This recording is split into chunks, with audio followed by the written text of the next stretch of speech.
سیدنا علی المرتضیٰ رضی اللہ تعالی عنہ کی پیدائش ہوئی تو روایات میں آتا ہے کہ وہ آنکھیں نہیں کھولتے تھے۔ حضور مبارکباد دینے گئے اور اپنے بھائی کو دیکھنے گئے تو ان کی والدہ حضرت فاطمہ بنت اسد رضی اللہ تعالی عنہا نے کہا، بیٹا پیدا تو ہوا ہے لیکن پریشانی یہ ہے کہ آنکھیں نہیں کھولتا۔ تو آقا کریم علیہ السلام نے اپنا لعاب حضرت علی المرتضیٰ کے منہ میں ڈالا تو مولا علی نے آنکھیں کھول لیں۔ گویا سیدنا علی المرتضیٰ رضی اللہ تعالی عنہ نے آنکھیں کھولی تو پہلا جلوہ رخ والضحیٰ کا دیکھا، اس رخ نور کو دیکھا۔ اللہ اکبر، قربان جائیں سیدنا علی المرتضیٰ کی آنکھوں پر، جس کا پہلا نظارہ رخ محبوب تھا، اور پھر بچپنے کی عمر حضور کی قربت میں، حضور کی صحبت میں، حضور کی تربیت میں بسر ہوئی۔ آقا کریم علیہ السلام جب اللہ کے حکم سے اعلان نبوت فرمایا تو سیدنا علی المرتضیٰ رضی اللہ تعالی عنہ نے ایمان لانے والوں میں سر فہرست اپنا نام لکھوایا، اور آقا کریم علیہ السلام کے ساتھ پھر ہر محاذ پہ کھڑے ہوئے نظر آئے۔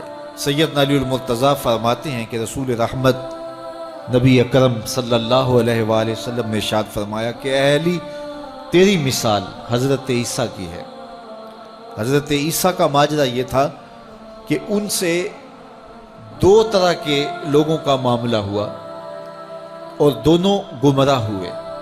ایک وہ جنہوں نے حد سے زیادہ ان سے محبت کی اور اس قدر بڑھا چڑھا دیا کہ انہیں اللہ کا بیٹا قرار دے دیا، اور دوسرے یہودی تھے جو اس قدر بغض رکھا سیدنا عیسیٰ علیہ السلام سے کہ ان کے قتل کے درپے ہوئے، ان کی ماں پہ تہمت لگائی۔ سیدنا علی المرتضیٰ فرماتے ہیں کہ میرے حضور نے فرمایا تیری مثال بھی حضرت عیسیٰ کی ہے، تیرے معاملے میں آ کر بھی دو لوگ برباد ہوں گے، ایک محبت کی وجہ سے برباد ہوں گے، ایک بغض کی وجہ سے برباد ہوں گے۔ ایک محبت میں ایسے افراط کریں گے، اس قدر محبت میں تجاوز کر جائیں گے، حد سے بڑھ جائیں گے کہ وہ کہیں گے تیرے بارے جو نہیں کہنا چاہیے۔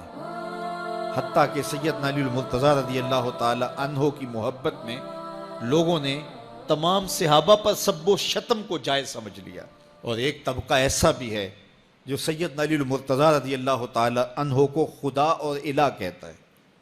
یہ نصیری سیدنا علی المرتضیٰ رضی اللہ تعالی عنہ کو الہ کہتے ہیں، علی اللہ کا نعرہ لگاتے ہیں۔ ایک طبقہ محبت میں تجاوز کر کے اس قدر جو ہے وہ سیدنا علی المرتضیٰ کے بارے میں اعتقاد قائم کرتا ہے کہ وہ گمراہی کے گڑھے میں جا گیا، اور ایک طبقہ وہ ہوگا جو تیرے ساتھ بغض رکھ کے برباد ہوگا۔ سیدنا علی المرتضیٰ رضی اللہ تعالیٰ عنہ کا نام بھی گوارا نہیں ہوگا۔ سیدنا علی المرتضیٰ کا نام لیا جائے تو طبیعت میں بے چینی اور اضطراب پھیل جائے گا۔ اور ایک طبقہ ایسا ہے نواسب کا، نواسب باقاعدہ 10 محرم کو سیدنا علی المرتضیٰ رضی اللہ تعالی عنہ کے شہزادے کی شہادت کے دن کو عید کے طور پہ منایا کرتے ہیں۔ وہ نئے نئے کپڑے پہنتے ہیں، انواع و اقسام کے کھانے کھاتے ہیں، اور ایک دوسرے کو مبارکیں دیتے ہیں اور گلے ملتے ہیں۔ تو نواسب سیدنا علی المرتضیٰ اور خاندان نبوت کے ساتھ بغض رکھنے کی وجہ سے برباد ہوئے، اور جو نصیری اور وہ طبقات جو حضرت سیدنا علی المرتضیٰ کے ساتھ محبت کے ازدیاد میں یہاں تک جا پہنچے کہ انہیں ابن اللہ کہہ دیا، یا ان کی محبت کے اندر جلیل القدر ہستیوں پر تان و تشنی کے تیر برسائے، تو یہ گمراہی کے گڑھے میں جا گرے۔ تو میں کہتا ہوں انہیں مبارک ہو جو سیدنا علی المرتضیٰ رضی اللہ تعالیٰ عنہ کے ساتھ وہ پیار کرتے ہیں جو شریعت اسلامیہ، شریعت بیضا کا تقاضا ہے، جس سے رسول اللہ کی آنکھیں بھی ٹھنڈی ہوتی ہیں، اصحاب رسول کی آنکھیں بھی ٹھنڈی ہوتی ہیں، اور اہل بیت رسول کے دلوں کو بھی قرار پاتے ہیں۔ اہل بیت نبی کے گھر والے ہیں، اور صحابہ نبی کے در والے ہیں۔ ہم کہتے ہیں گھر والوں تمہیں بھی ہمارا سلام اور در والوں تمہیں بھی ہمارا سلام. کتنے لوگ تھے جو ہمارے ساتھ چلتے ہوتے تھے. آپ ذرا اپنے ذہن پہ زور دیں.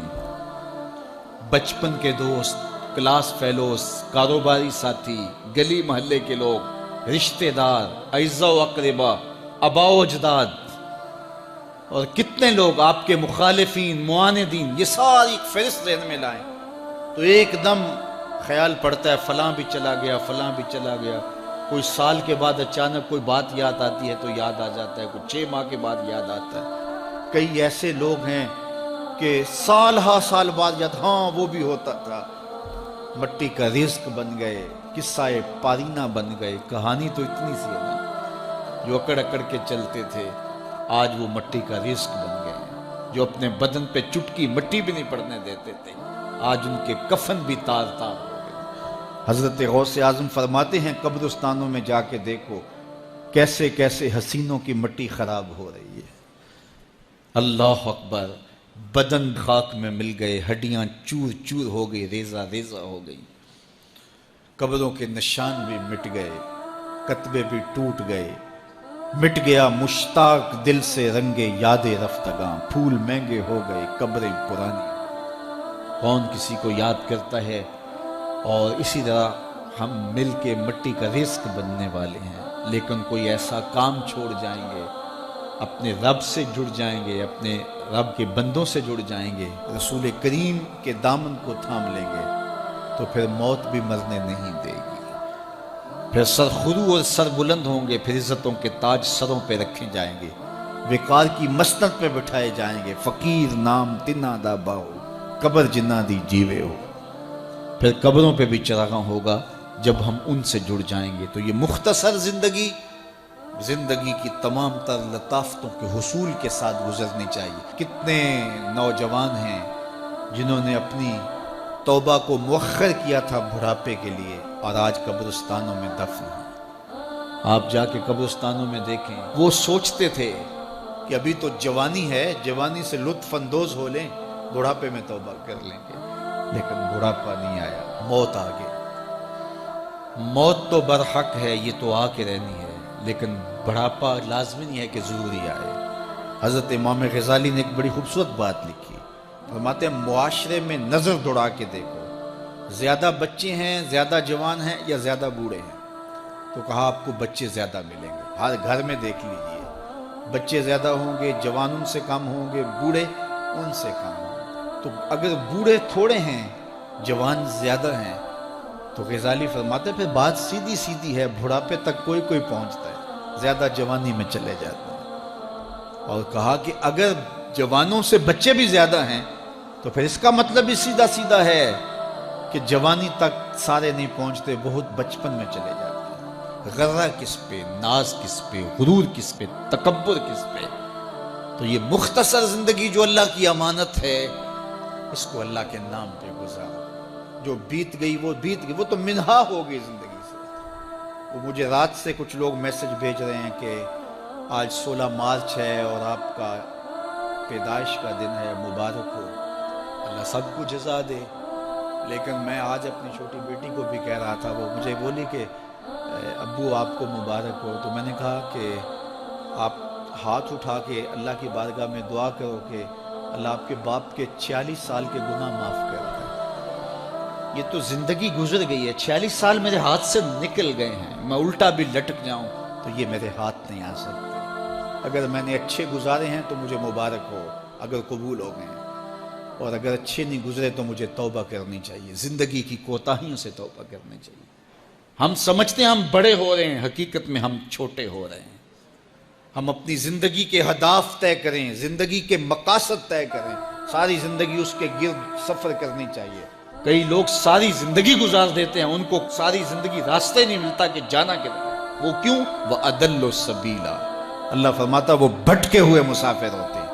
اللہ سے راستہ مانگو، آہستہ چلو لیکن منزل کا تعین کر کے بڑھو. بڑھتے رہو، منزل تمہارا استقبال کرے گی. آج مشکل ہے تو کل آسانیاں ہوں گی. تو یہ زندگی تیزی کے ساتھ کٹ رہی ہے. لمحہ لمحہ میں اور آپ موت کے قریب ہو رہے ہیں. قبل اس سے کہ وہ وقت آئے کوئی حجت باقی نہ رہے، مجھے اور آپ کو اپنی آخرت کی تیاری کی کوشش کرنی چاہیے۔